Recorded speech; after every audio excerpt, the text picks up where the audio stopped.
Hi friends, எல்லாருக்கும் வணக்கம். இன்றைக்கி கவலை மீன் எப்படி குழம்பு வைக்கலான்னு பார்க்கலாம். கவலை மீன் வாங்கி க்ளீன் பண்ணி வச்சுருக்கேன். அதுக்கு தேவையான கொத்தமல்லி கருவேப்பிலை தண்ணியில் போட்டு வச்சுருக்கேன். தக்காளி, வெங்காயம், பூண்டு இடித்து வச்சுருக்கேன். ஒரு கடாயை அடுப்பில் வச்சு எண்ணெயை ஊற்றி அந்த எண்ணெய் காஞ்ச உடனே கடுகு போட போகிறோம். கடுகு போட்டு அது நல்லா பொரிஞ்ச உடனே அதில் கொஞ்சமாக வெந்தயமும் ஜீரகமும் போடலாம். அதுவும் நல்லா பொரிஞ்சு வந்ததுக்கப்புறமா வெங்காயத்தையும் அந்த இடித்து வச்ச பூண்டையும் போட்டு நல்லா வதக்குவோம்.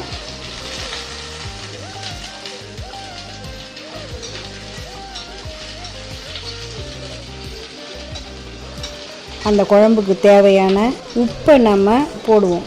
அப்படி உப்பு நம்ம போட்டோன்னு சொன்னால் வெங்காயம் நல்லா வதங்கிடும், சீக்கிரமாக வதங்கும்னு சொல்லுவாங்க. அதனால் அதை போடுவோம். அதுக்கப்புறம் மஞ்சத்தூளை போட்டு அது நல்லா வதங்கணும். அப்படி நல்லா வதங்கினா தான் குழம்பு டேஸ்ட்டு கொடுக்கும். வெங்காயமும் தக்காளியும் எந்த அளவுக்கு வதங்குதோ அந்தளவுக்கு குழம்பு நல்லாயிருக்கும் அப்படின்னு சொல்லுவாங்க. அதில் கருவேப்பிலையை போட்டுப்போம்.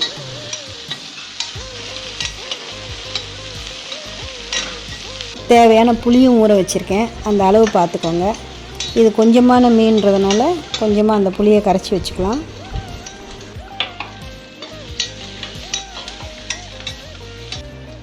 அதுக்கு தேவையான புளியை 2-3 முறையாக நம்ம தண்ணியை விட்டு கரைச்சி வச்சுக்கணும்.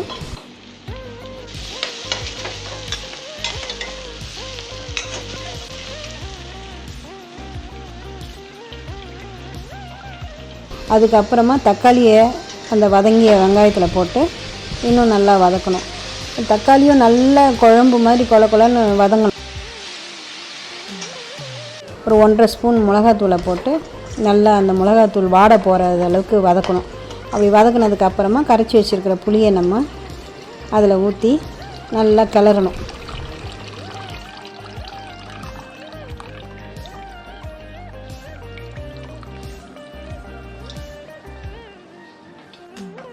நல்லா கிளறி அது நல்லா கொதிக்கணும். அப்படி கொதிச்சுதுன்னு சொன்னால் தான் மீன் குழம்பு நல்லாயிருக்கும்.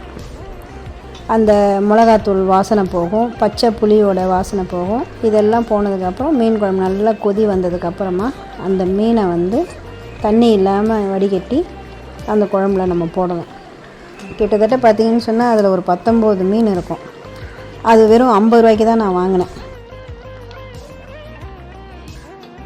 அதை நல்லா க்ளீன் பண்ணி இந்த மாதிரி பொடி மீன் குழம்பு நம்ம வைக்கும்போது அது ஒரு தனி டேஸ்ட்டு கொடுக்கும்.